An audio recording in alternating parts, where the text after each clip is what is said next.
right. Well, thank you all for coming. I am delighted to be here at the MWRA. I want to thank my friend, Fred Lasky, for having us here and for all his work in advocacy. We are also so pleased to be joined by Patrick Heron from the Mystic River Watershed and Winthrop's acting town manager, Chief Terry Delahanty, and Paul Flanagan from the Winthrop MWRA board member. And we are just so excited to be here at the Massachusetts Water Resources Authority to celebrate the enactment of the Infrastructure Investment and Jobs Act. This is a new law that makes unprecedented investments in our water infrastructure and makes sure that everyone will have access to clean, safe drinking water. Access to clean drinking water should be no question in Massachusetts or anywhere in our country. Yet 10 million American households and 400,000 schools and child care centers lack safe drinking water in our country. And Massachusetts is no exception. In my district, in the city of Malden, the EPA reports that approximately 3,200 service lines across the city, 25% of all pipes contain lead. And communities across our district and the Commonwealth are dealing with the reality of PFAS contamination. This is simply unacceptable. That's why I was so proud to join with President Biden and my colleagues in Congress to pass the Infrastructure Investment and Jobs Act. This act is going to provide $55 billion in federal funding to ensure safe drinking water is a right in every community. And this is the largest investment in clean water and wastewater infrastructure in American history. It will ensure that every American can access clean drinking water, whether they are at home, at school, at work, at a child care center, or in our tribal nations. Massachusetts alone is poised to receive $13.5 billion through this law, with just over $1 billion dedicated to improving water infrastructure. This bill also includes $10 billion for the elimination and detection of PFAS chemicals in water across America, $23 million of which will be distributed this year and will be targeted towards underserved communities. This is about more than just the taste and appearance of the water you drink. Lead, for example, can cause irreversible and lifelong health problems, including decreased focus and academic achievement. And for our young children, lead exposure can derail their entire academic trajectory. Access to drinkable water is a health issue and a racial and environmental justice issue. Lead poisoning is higher among Black Americans than white and higher in inner cities and among low-income families. The work being done here by the MWRA and the local leaders that have joined us will turn these federal funds into improved, modernized, and strengthened water infrastructure. I want to thank you for your leadership and quick action to help ensure the health of the people of Winthrop, of Revere, and everyone in the communities served by the MWRA. You were key to getting this federal funding across the finish line and will be pivotal in enacting the vision of this act.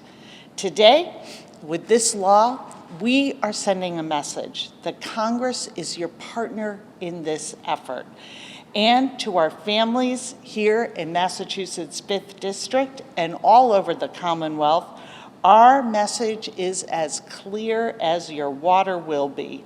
We are delivering results and a better, healthier future for everyone. Thank you for having me. And with that, I'd love to turn it over to Fred Lasky from the MWRA. Thank you. Thanks, Fred.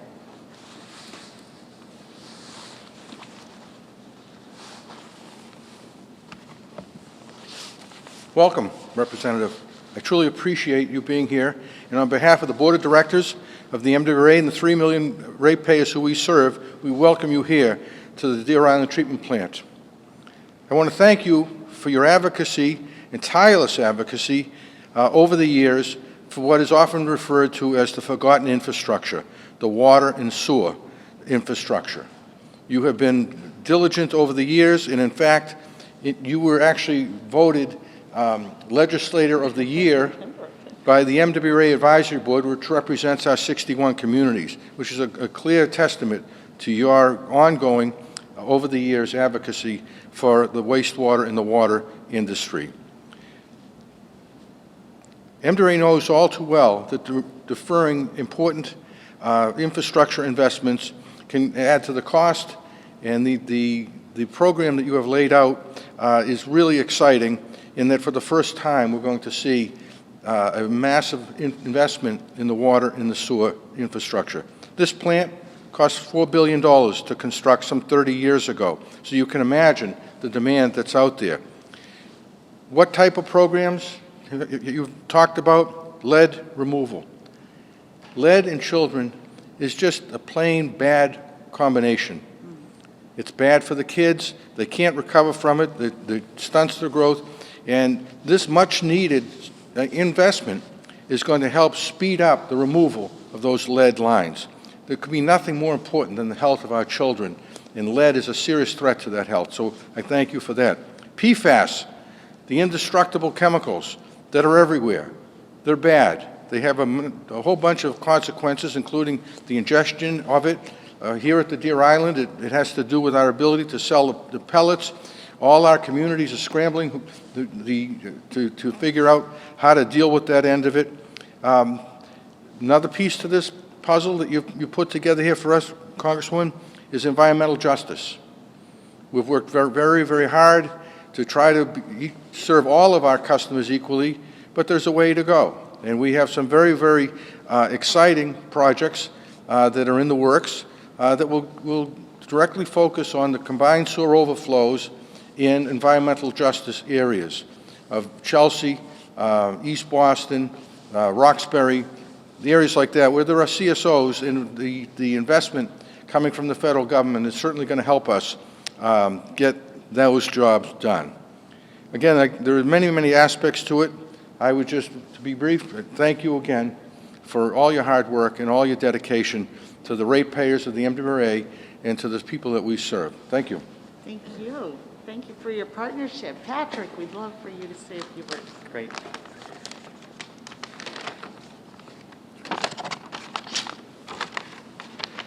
Well, Congresswoman Clark, thank you so much for joining us today and hosting us. I'm Patrick Herron, Executive Director at the Mystic River Watershed Association.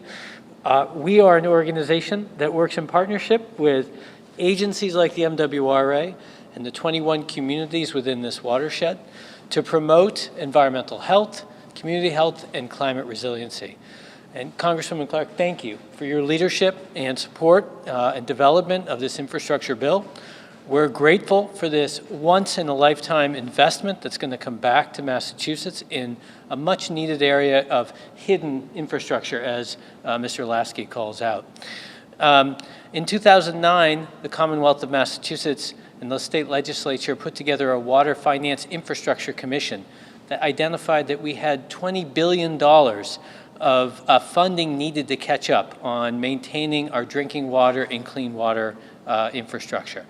And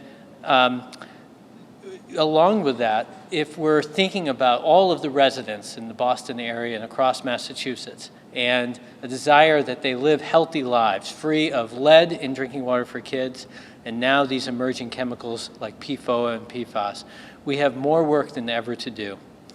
This bipartisan infrastructure bill addresses those needed gaps in funding, and beyond water will support the revitalization of bridges, dams, roads, rails, and it will make meaningful investments in climate resiliency. So when I think about the Mystic River watershed in our local communities, I'm thinking about environmental justice, I'm thinking about climate justice. And I'm grateful for the Congresswoman for her support on these initiatives.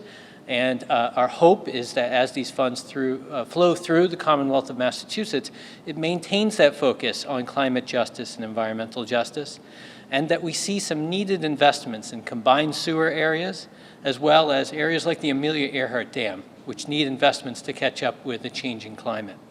So I'll end where I started, which is a thank you, Congresswoman Clark, for this historic investment in infrastructure and your partnership in creating healthy communities here.